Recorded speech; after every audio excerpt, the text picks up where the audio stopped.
Hey! Hey you! You, how you doing? I hope you're having a great day. So, today I want to talk to you about something that has been bugging me so badly. And here it is. It is the assumption that art must always come from passion. Otherwise, something is wrong with it. Otherwise, it is inferior. Because this concept will link to the main idea of this video, which is money. And should writers always get paid for their writing? The answer is obvious, right? The answer is obvious. You and me, we both agree. The answer is mostly obvious, which is yes, absolutely. You write something, you should get paid for what you write. Simple as that. However, I want to talk about the negative perception that is out there in the writing community as well as in other parts of the writing world, such as forums, Reddit, all of these parts, where the concept of money, the moment you mention money, a lot of people will start behaving as if something has just gone missing, as if the art has just died and we have entered business. Okay? And I think this is a complete, I don't want to, look, let's not swear, okay? But I think it is a complete, okay, how do I describe it without swearing? Dude, the comfort of swearing is so nice. But yeah, it is utter BS. BS. There are two camps of writers in this particular video. Mainly those who write for money and those who write not for money. Okay? Now, in my eyes, neither is inferior to the other. I'm not sure what's the name particularly, but Reynolds says no, writers have to make a living too. Some people write for the creative outlet, some write for money, some write for both. The point is that you are creating a story that people will enjoy. Whether you give it away for free or charge for it is your choice. And sure, I'm not against those people who give away their service as a writer for free. The work that you have put into your book, given away for free. I don't mind that. What I want to talk about is the first comment from Reynolds, which is some people write for the creative outlet, some write for money. There is this idea out there, which is writing for money is inherently inferior. And it comes in many ways, right? A lot of people have expressed that writing for money, and you will see this a lot if you were really engaged with the writing community in any way, writing for money basically kills the passion. For instance, I want to give you an example here, okay? I'm very passionate about building stuff. I'm very passionate specifically about mechanics and how things interact and the mechanics of interaction between different gears and, inputs in a machine, okay? I really find something satisfying in that. So, in college, right now, I'm studying mechanical engineering. I hope that you are somewhat in the STEM field, but even if you're not, it is completely fine. Now, I am passionate about mechanical engineering. However, when I get my degree, when I get a job, if I ever get one, I will be baffled if you come up to me and you say, hey, can you do this? Or let's say, can you build this machine? Or can you figure out the particular, stresses that will be applied and the maximum, stresses that can be applied to this particular beam? Can you do that for free? Or can you do that for exposure? In other words, can you do that for exposure? Like the BS that is oftentimes thrown at writers is, can you, for instance, write a particular paper for us? Let's say, a short story, 2,500 words, 5,000 words, and we will put it in our magazine and your name will be out there and you'll do it for exposure. I remember one of my friends had this happen to him, but with coding, right? So he computer programmer, and what they asked him was, hey, can you design this particular application for exposure, for the experience? That is complete BS. And the same thing applies to writing. However, there's this assumption that once you include money into the equation, it is no longer passion. It is no longer art. No, I want to argue that writing for money is passion. Writing for money is art. Writing for money does not make your particular art any inferior or any less to someone who wrote the particular story or drew the particular, piece for money. It does not. Why? Because the reason why you are writing is most of the time the initial thing that gets you going.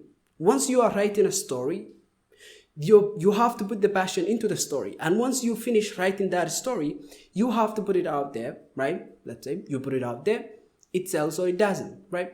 But the craft of writing itself has nothing to do with passion or money. You can be passionate. You can be so passionate about a story and you can have awful craft. In other words, awful craft knowledge. You have no idea how character arcs work. You have no idea how even flat characters work. You have no idea how to build a world, how to have good dialogue, how to, string sentences together. You have no idea how to write a story. Obviously, that makes you a beginner. There's nothing wrong with that. But you can be absolutely passionate and then you can write an awful, terrible story. Okay? The assumption here I have heard a lot in writing communities across the internet is that once you start writing for money, there will be a noticeable dip in quality for your stories. This is assuming that only writing for money makes your stories inferior. No. Or at least shittier. Absolutely no. Writing shitty stories makes your stories shitty. Writing for money doesn't make your story shitty. Writing for money doesn't make your story shitty. Okay? I want to get published, and it will really baffle me if some fucking buffoon never mind. But if some idiot just approaches me and says to me, hey, can you do this for exposure? Or can you do this for blah, blah, blah? No. I will put in the effort. And I want you to pay for that effort if you like it. If you don't like it, don't pay for it. It will never be featured anywhere in your particular platform or whatever it is if you are not paying for the craft I've put out. Now, I'm not saying that my craft is so good that people will pay for it. And I'm not saying that your craft will be either. What I'm saying is you have to always get paid if your craft will go anywhere. You can give it away for free. I agree with A.N.G. Reynolds, right? However, the assumption that writing for money makes your story inferior is an absolutely abhorrent one in my particular opinion. And I will link this particular comment to another comment by Lady DeVoe, and she says, the way I look at it, if you only write for money, it will show and the product will be of poor quality. If you write to write and sell that for money, it will work out better. Doing anything just for the money does not come out well. And I agree with this wholeheartedly, right? As I said moments ago, literally, write to write. But once you write, you should always get paid for what you wrote. You should never be given this BS treatment. Oh, I want my writing to sell. Doesn't make me a shitty person. Oh, I want my writing to sell. Does not make me a sellout. I want my art to be out there and to be seen by other people and to be let's say a famous piece of literature. Doesn't make you someone who has delusions. It makes you someone who has ambition. It makes you someone who has a goal. It makes you someone who wants to achieve something. Okay? Now that will take a lot, and it will take a lot of luck, especially the last bit I have said, which is, to be out there as a successful piece of literature. That one, I would say, that will take a lot of work. That will be very, very difficult. 99% of people who ever write stories do not achieve that. But for me, and I hope for you, that seeing the number of madness out there about the negative perception people who write for money have, it just baffles me. It is as if we artists are not allowed to want financial, or at least anything that has to do with mathematics, right? With our art. When I become a mechanical engineer, even though I am passionate about it, what I will do is this, right? I will put in the work necessary and I will put it in properly. And once I do, I am not taking any PS from anyone. I want money for that work. This is the same for my books. If I will ever be published, I am not taking any PS from anyone. I put in the work. And you see, I will link this to even a third comment here, which is from Alexander Rooksmoor. By the way, on a side note, I really appreciate this guy. He has been interacting with my tweets for so long, man. I really appreciate you wholeheartedly. He says, no, we all have to live. I think readers often underestimate the effort authors put into their work, and I think it is easy, therefore should be free. Even successful published authors in the UK make on average 11,000 euros per year. Hardly great wealth. However, I understand and I agree that it is not hardly great wealth. It is really not. Writing stories is not like, going to land you $100 million or like $100,000 every year. It is very difficult, and like top 1% of people who ever write books and publish them regularly make that amount of money. It is ludicrously difficult to achieve this particular financial independence only from writing books, right? However, I want to focus on the first portion of this particular comment, which is the effort required to put into a book for it to be done. I'm telling you, even if you're writing a book that is like 30, 40, 50,000 words, which is the lower end of let's say 50,000 words, I would say is a novel, okay? Well, 80,000 words, 70,000 words, whatever it is, that is ludicrously difficult. And this is not forgetting the accumulative work that has to be done with the curve, right? Because you can write 5,000 words and it will be really difficult. Once you're writing 20,000 words, 30,000 words, 40,000 words, it becomes much easier, right? Writing short stories is difficult. From 20,000 to 40,000, it's easy, right? Because you don't have a lot of material and you have enough leeway that you can add details, right? But once it goes over 50,000 words, it becomes just too difficult to edit. It comes back to like being a short story. The difficulty comes back to being a short story. But once you exceed 100,000 words, it becomes too difficult. It will take you at least 2 years to have like a good 150,000 words or 120,000 words, especially if you're writing like fantasy, right?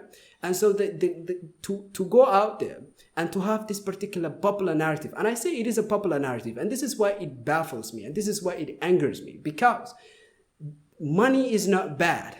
To all writers, money is not bad. Wanting money for your writing is not bad. Does not make you bad. Numbers don't make you bad. Okay? Numbers don't make you bad. It is really baffling to me out there where people just treat anything that has to do with numbers when it comes to art as bad. That is what I'm crying against. That is what I think this whole rant is just about, which is the assumption that writing for money is bad. Number one, that is not true. Writing for money is great because it means you are putting in the effort required to actually be good, because you're putting stress on yourself. If you're writing just as a creative outlet, go ahead, do that for yourself. But if you're writing for money, what it means is that someone out there will have to look at your book, the manuscript, unfinished, probably not fully edited, and they will have to take a look and they will have to be like, ooh, this is really bad or this is really good. For them to put their money in, they have to say this is good and I want to throw my money at it so it can get published. I'm talking about traditional publishing only, right?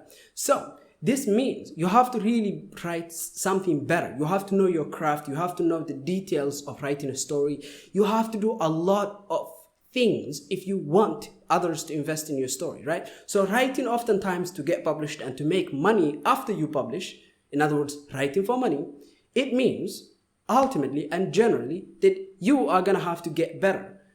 People who actually write for money oftentimes end up writing better stories because they are putting in the extra effort needed to make the product just something that is publishable, not something amateurish, okay? And if they make a mistake, sure, they will learn quicker because that's what they're going for, right?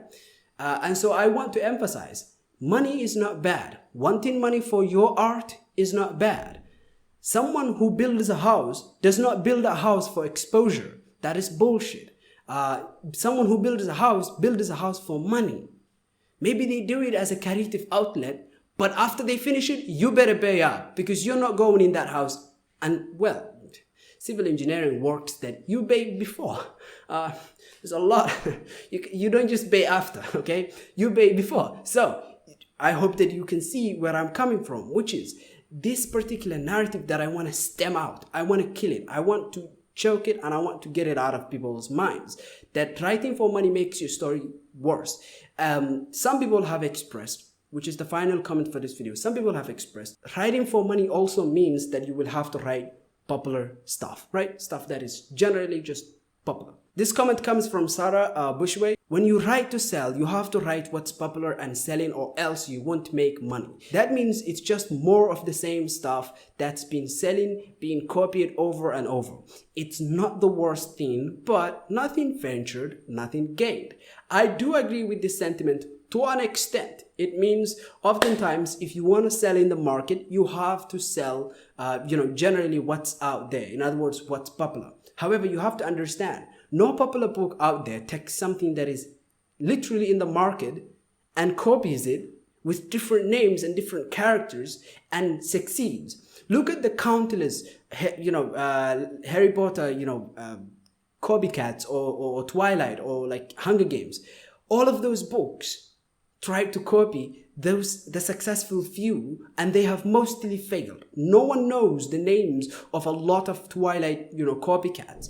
Few have made it out, and the ones that have done it, they are not just copies, homie. Those are additions to the popular genre, right? To the popular, let's say, niche, whatever it is, like let's say vampires. So the reality is, writing for money does not actually mean you write for something popular. If you're really writing for money, you will be the sort of person who's disciplined enough to look at the market and then to determine what is in the market, and then to see that, and then see what you can do with that. And mostly what you will end up with, it will be something you're passionate about, right?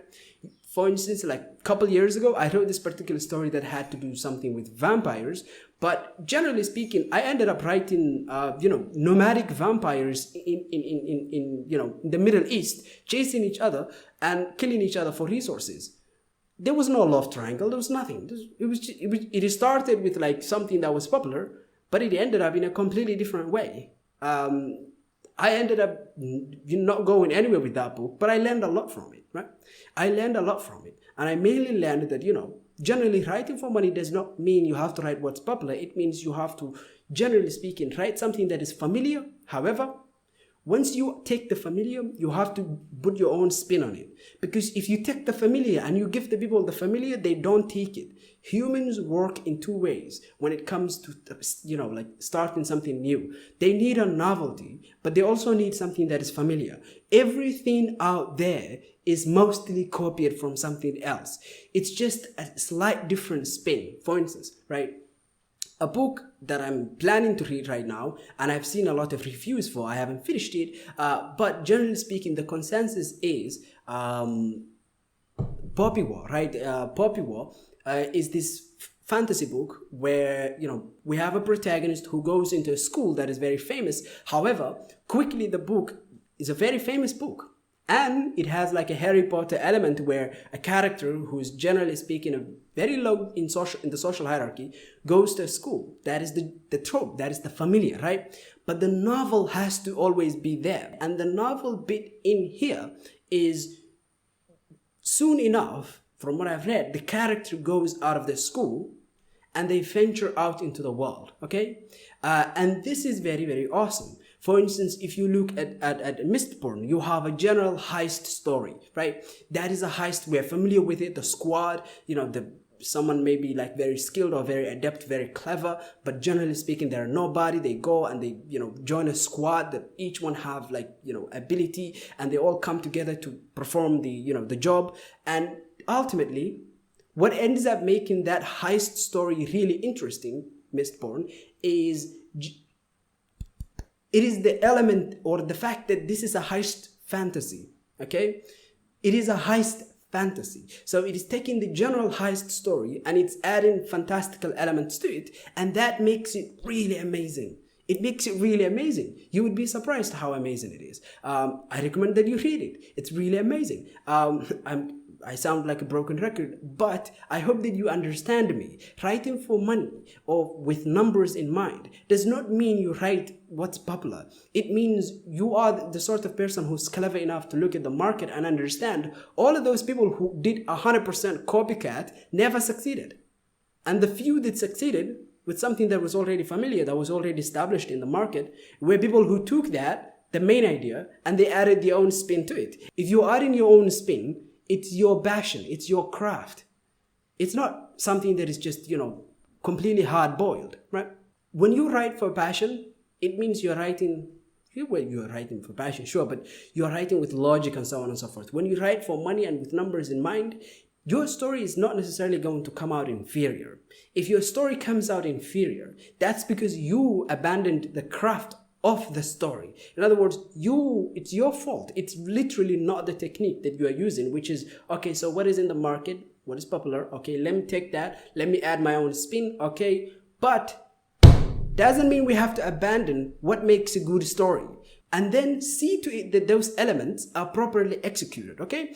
And this means you really don't get to get away with just copying a trend. You don't get to get away with anything, right? You have to always have proper writing craft. Whether you are writing with passion and emotions and you are really, really, really familiar with the particular topic you're talking about and it has happened to you and you have experienced the emotions. Let's say you broke up with someone and you're writing a romantic story and your characters are breaking up.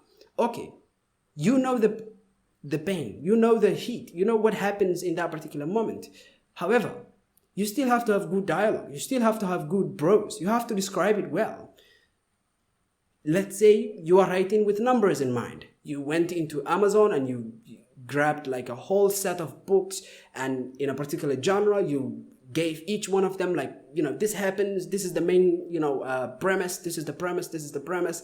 For instance, you have like one sentence summary for like 100 different books, and you make the mathematics and you figure it out in a spreadsheet and you look at what's most popular, the most popular premise, and then you take that premise and you add your own spin to it or your own passion, or you give it basically, your life. And you write a story, you start coming up with characters, you start building a world or whatever it is, or setting it somewhere in history, it doesn't matter, whatever it is, you finish the leading up to the story and you are now in the story. You still have to write a good prose. You still have to have good dialogue. You still have to have good characters. Basically, what I'm saying is a good story is not written with passion or with numbers in mind. A good story is written with a good technique. It's written with the craft of storytelling. That's why there is a craft of storytelling. That is why there are so many books out there about the craft of storytelling. Now, it is very crucial to understand this, because this is where what I hate comes together. And this clarifies my thesis, right? My thesis and my idea is writing a story with passion or with numbers in mind, both two camps, does not change the fact that you still have to write a good story. Writing for money means you still have to write a good story. Writing with passion and a topic you're really familiar with, grief, prejudice, whatever it is, you still have to write a good story. And that is where I will end this video. I hope you enjoyed. And I hope I wasn't really crazy here. I hope I wasn't ranting like a madman. Because this topic aggravates me. It's always about the craft of the story. All right. So thank you for watching. I hope you enjoyed this. And I hope that if you found any value in this, if you agree with me, if you disagree with me, you can let me know in the comments. Click the like and subscribe button. It's not long. 1 second. God bless you. And thank you for watching. Even if you watch if you're reaching here, it means you've watched all of it. God bless you. Have a nice day.